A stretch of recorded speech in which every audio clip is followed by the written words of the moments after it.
is up, my friends? How are you guys doing today? I hope you're having a great day wherever you're at, whatever you're doing. I hope you are loving yourself and loving the ones you are with. Thank you so much for stopping by, hanging out with me for just a little bit today and talking about some movies. Today, guys, we are talking about a little horror gem from 1982 directed by Philippe Mora. And guys, this was something I wasn't really expecting to like, but I wound up liking it a lot more than I thought I would. This is called The Beast Within. Before we get into the swamp monster goodness, hit that like and subscribe button for me so you can get notified when I post new and interesting content.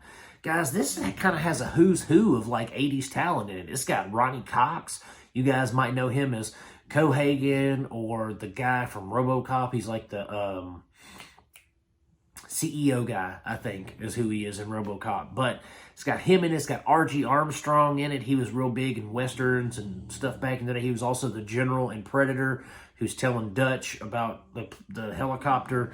It's got L.Q. Jones. He plays really good sheriff, white hair, mustache.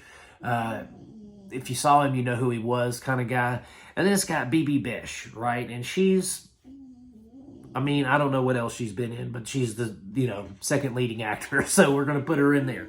But she was the mom in this. This is basically a film about, it's really, really an interesting concept, in my opinion, because it deals with the aftermath of an essay by a creature. So this guy and his wife, they're on this, old bayou road. Car breaks down. Husband goes to find help. Wife is assailed by a creature. Fast forward 17 years, they have a son who is now going through these like really debilitating sickness and these kind of changes. And the thing is, the changes are being brought on because whatever disease, virus, whatever this creature had, passed it on to the woman. She passed it on to the child now. And I thought that was really interesting storytelling. I dug that.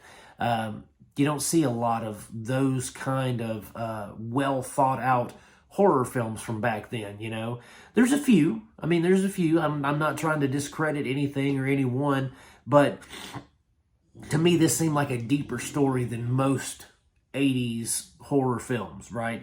This felt more like a creature version of like Burnt Offerings or The Changeling, something like that, instead of just a creature feature. You know what I mean? Instead of it just tearing people apart and them hunting it, it was very much kind of psychological. It played on the maternal and paternal instincts of the characters. And I really thought that it was well written, very, very intelligently written, which I appreciated. The direction is fantastic. It takes place in kind of the in the rural South, Mississippi, Louisiana area, where there's a lot of backwoods folks that are kind of, I don't want to say isolated from society, but they don't go into town very much. And when they do, it's like for 5 pounds of grain, some lead pipe and, or some copper pipe and that kind of thing. So it's a very interesting story that's being told in that respect. The setting lends itself to something that can be very intense at times.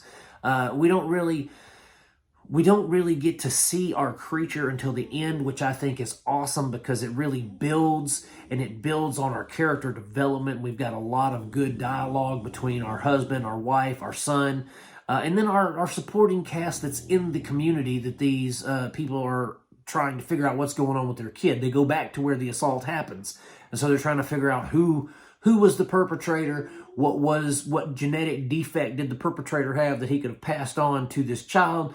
And so when we finally get to the big reveal of our creature, it is awesome looking, because let's think about it. This was around the time that the bladder effect was just invented for horror films, so there's a lot of bubbling skin and slimy, gooey practical effects. I loved it. I thought that was awesome.